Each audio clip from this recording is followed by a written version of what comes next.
Well, Kingshuk Nag, he's written one of his many books is The Double Life of Ramalinga Raju.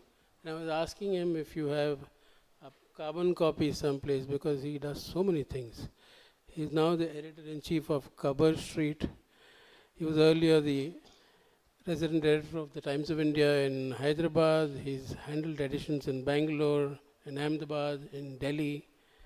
And he's also written numerous biographies, political biographies of Narendra Modi, Atal Bihari Vajpayee, Netaji Subhash Chandra Bose.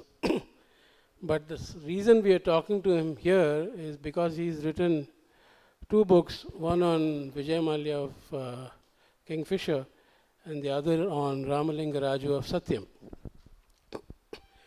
Now, earlier in the day at lunch, Deepak Tandesari, who's there in the second row, was asking me, why do people write so many stories or biographies, good biographies of businessmen, positive stories? And I told him the simple answer: it's easier to do, positive stories than it is to do negative stories. It's not easy to write about the dark side of business because it's much more difficult to get credible information, interviews, data, and all kinds of other support that you need to get your book published. So Kingshuk will tell us a little bit about, maybe we'll start with Kingshuk. What is it that makes writing on the dark side of business different and possibly more difficult than writing good stories? I'm sorry, I'm suffering from little asthma today. So if my delivery is a little stuttered, please pardon me. I'm an accidental writer, and I wrote a biography. I started writing books not because I wanted to write them, because I was invited by publishers to write them. I was based in Hyderabad when the Satyam scam broke, and the publishers in Delhi thought that I'd be the ideal candidate to write the book, because I was based in Hyderabad and had observed what was happening in Satyam. So they approached me, and I was game. So that's how I wrote my first book. Thereafter, it's not necessary that I'll write on business. And even when this Vijay Mallya, the day Vijay Mallya decamped from Bangalore, again I got a phone from the publisher. He asked me whether I could do the book. And they thought that I would be in a position to do that book. So I did the book. In between, I have done a lot of non-business books also. Yeah, tell me. I wanted you to talk about what is it that makes writing on corporate crimes or the dark side of business different or difficult than other kinds of biographies. When the Satyam scam broke out, everybody was surprised, shocked. They didn't know what's happening.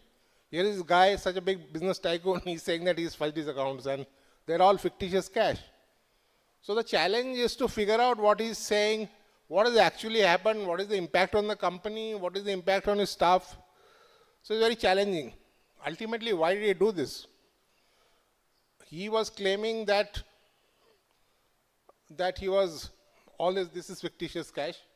But my claim in the book is that he was bitten by he's very feudalistic, Ramalinga Raju. So his main business was land acquisition. His main business was not software and IT. Because after liberalization, government to get all sorts of investment was given all sorts of land to everybody, including IT companies. All of them were making a killing out of it. And Mr. Ramalinga Raju was actually amassing a lot of land across the country. And it was because after he had a lot of investment in land, and after 2008, the world recession, his land values had gone down. So his wealth had gone down. And at that point of time, for some reason, which I will not say publicly, he had he needed the cash. So liquidate the cash. To get that cash, he had to liquidate his land holdings. But his land values had fallen. So he knew that he was in trouble. His debtors will kill him. That's why he confessed. And let me tell you, the book was very interesting because you have to figure out this man who came from West Godavari district, who was not a typical IT guy. He of course went to the US and studied there. He's the first guy who started this offshoring business. So what was there in his personality that brought this dark side out? And what did he do? And in the, before that, I could say, let me add a little bit, let me praise myself a bit. After Mr. Vijay, Mr. Ramalinga Raju was convicted, I got a call from the public prosecutor in the case. He said, sir, this case was very difficult. I didn't know what was happening. Only after I read your book, I realized on what way to proceed on prosecution. But on the other side is that immediately after he was convicted, Ramalinga Raju applied for bail, and High Court gave him bail till pending his appeal. And that appeal is pending and still pending. And he's very much roaming around the city. 4 days ago also I had met him at a party. So that is, and he's back in business, not in his name, but in the name of his daughter-in-law. And I believe he still has a lot of land holdings in Hyderabad. Yeah, see, reading about all these crimes, corporate white-collar crimes, should be, of course, very interesting. But from the standpoint of a reporter who wants to be objective, we often face this problem of sifting fact from fiction. There's a lot of innuendo, a lot of rumors, many of them unfounded, many of them floated by rivals. How do you go about sifting fact from fiction, myth from reality? I mean, you're not going to get interviews. Did you get interviews with Ramalinga Raju or Vijay Mallya? But my problem is different. Most of the time I have more information which I know is authenticated, but I can't write it because there's no proof. Also, if I may say, I've worked in a newspaper and been an editor for so many years. And newspapers are big business, so they are more gutsy. Publishers are typically smaller enterprises, and therefore they are very careful. And after I wrote this book on Vijay Mallya also, I had to answer a 50-page legal report from the publisher, which the publisher had got from his legal experts. So in the process, you see some information has to be sacrificed, which is right, because otherwise Mr. Vijay Mallya and people like him are very prone to bring legal suits.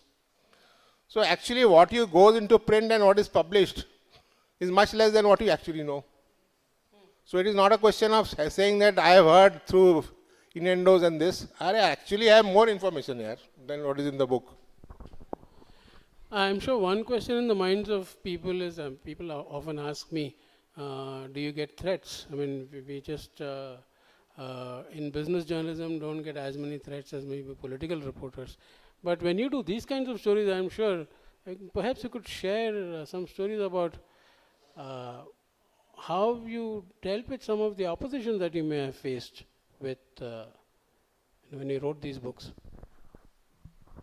Actually, I have not faced any opposition, number one. Number one, please proceed in your business in secrecy. Please don't announce on public platforms and say, I am writing these books. Immediately people know now what you are doing. There are two impacts. First, there will be somebody else who is also thinking of writing the book or writing the book. So he'll speed up his activities. So first thing is, I am writing this book. Sorry, I may be writing 4 books, but I'm not going to tell you what I'm writing. Only my subjects will slowly know. I shall approach, if I'm writing a biography of a person who is approachable also, I will not immediately tell him. And I shall, after I've done a lot of work, when I come to the final stage and really need him, then only I'll go to him. Otherwise, sometimes projects can be stymied also. And one case happened in the city of Bangalore. There's a gentleman called Mr. Azim Premji, whom I used to know very well actually. And we used to talk a lot. And in 2011, I ran into him in Rashtrapati Bhavan, because he was getting Padma Vibhushan and I was there also for some reason. So I told him, why don't I do a biography of yours? So he sort of agreed also. Then I started doing some work. And I signed a contract with the publisher also. I took the advance royalties also. And then this gentleman stopped cooperating with me. So ultimately I didn't do his biography. So that is how I failed. So the first thing, 2 people who are writing books, please don't advertise what you are doing, do your work, and only let out information on a need-to basis. So, and where is the question of threat? If Ramalinga Raju was that time in jail and Vijay Mallya is running away, what will he threaten you? In fact, my problem is different. The public at large believes, I said the public at large believes, I am not saying that he is, believes that he is a first grade crook. So they expect my book to also reflect that he is a first grade crook. Now if in my book I don't reflect that he is a first grade crook, but then he's got some positive points also. How, don't forget that his Kingfisher brand became a global brand not today, but by the year 2000. If you go to anywhere, you will find Kingfisher brand. So those are his successful parts of his business. You have to write about that also. So, but the reader today will say, why are you writing about Kingfisher? He's a bloody crook. You have taken money from him, because we are in this age of troll and all. No? One chef from a big hotel, Taj Hotel in Goa, went to my Facebook. Why are you writing book on Kingfisher? Oh, he's a very first grade crook. He's stolen away the country. I said, who are you? No. But anybody and everybody has opinion. No? So the threats you are getting from the public domain, not from Vijay Mallya. That's true. I have encountered situations where I've written stories and you had people from the finance ministry descend on your offices trying to persuade your editor, tell this guy to stop writing. And there was once very small stories, the government comes down very heavily on you. They typically deny your stories even if they are true. And there was at the beginning of my career when I was still a trainee, I had a Maintenance of Internal Security Act, a MISA warrant against me for writing a story that eventually turned out to be true. So yes, there are all kinds of pressures that you face. But I think it would be a total waste of an opportunity if we do not get some views from Mr. Krishna. I mean, it's a rare honor for us to have such a senior, widely respected industrialist in our presence. I mean, he's been through practically all the good, bad, and the ugly side of Indian business environment. In starting out very, very early when we had the license permit Raj, and then the economic reforms of 91, and then, of course, we went through all the MRTP restrictions. It was difficult to grow a business in those days. But Sundaram Fasteners has always been a darling of the stock markets. I mean, there are stockbrokers in Bombay who would touch anything that is promoted by that group without even looking at the prospectus. That's the kind of immense respect that you enjoy. But sir, meanwhile, I think we could start this. Yeah.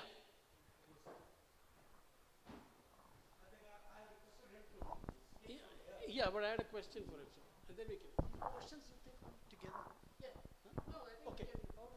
So let's make this a little more participative. We can start the Q&A session as well, but I thought I'll first. Sorry.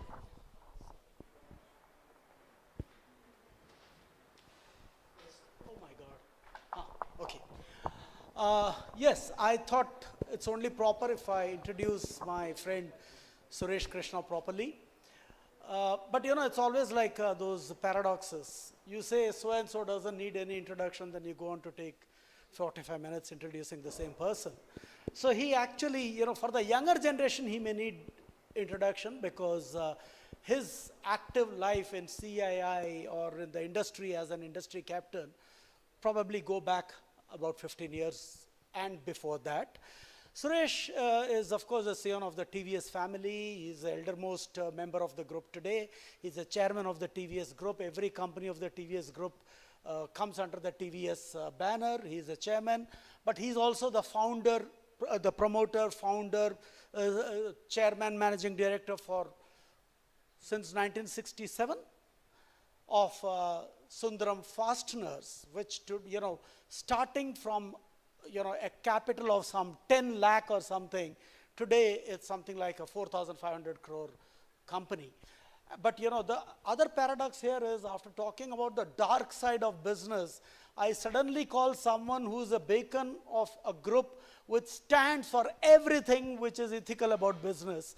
In fact, you are very right, Shankar, when you said that, this is a group where in the morning at 7 o'clock outside Sundaram Finance offices for FDs, you will find a kilometer-long queue, for instance.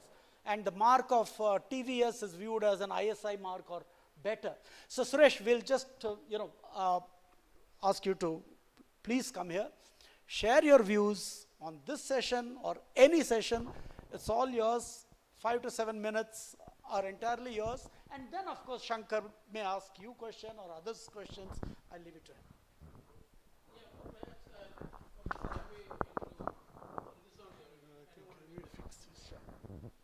Sorry? No, I think it's shorter. Can it be fixed here?